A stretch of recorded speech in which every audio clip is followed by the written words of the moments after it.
Ôi, giờ tao bé chờ, giờ bé chúng muốn tụi nó thải, muốn chờ con đâu là thải đấy. Ôi, chỉ muốn cái bé chơi tàu kẹn, chẳng có thả xe bé. Rồi bé chờ cho thả bớt đồ sao mà? Thả bớt rồi. Ui giời, không có bé rồi, bé vô luôn không bé, đi phố luôn, cười à, đi phố luôn cười chứ à. Chiếc cua của tao mà tên thấu đuôi nè. Chiếc cua giờ tôi lo chiếc cua. Chiếc cua của tao mà tên thấu đuôi chiếc cua.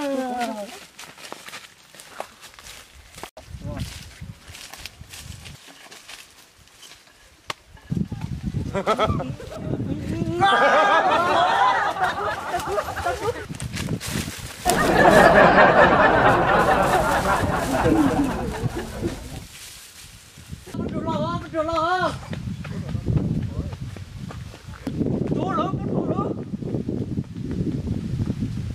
Chua lửa. Chả có chuột tao cua.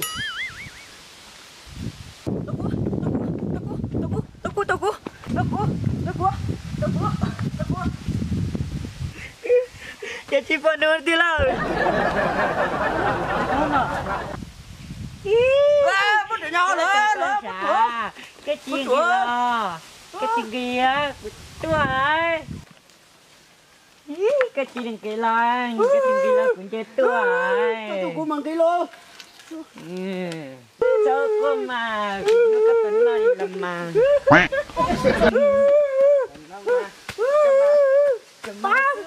Lỡ bao.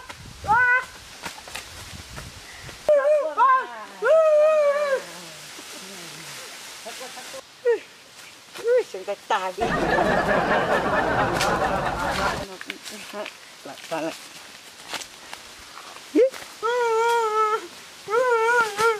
Nên chỉ tao cua, bắt đầu mua cũng bao số. Anh đi bắt đồ kìa. Tao đã tốt tiền đấy à. Chỗ nhiều phôi nhiều xìa chứ. Gọi thôi. Cổ sung với bắt tuổi. Trời ơi, nếu tôi ra không? Tụi đi. Ôi, lộn đâu tụi đi. Lộn Gọi cho. Chỗ chả bắt đồ po.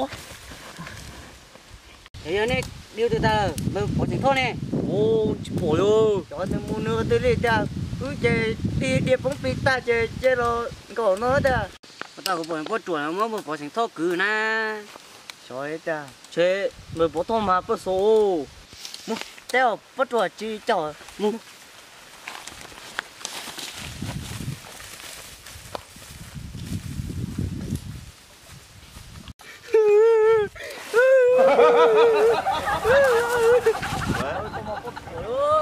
Ô, ta cũng ô cho nên bởi tóc quốc cơ tao chứ à.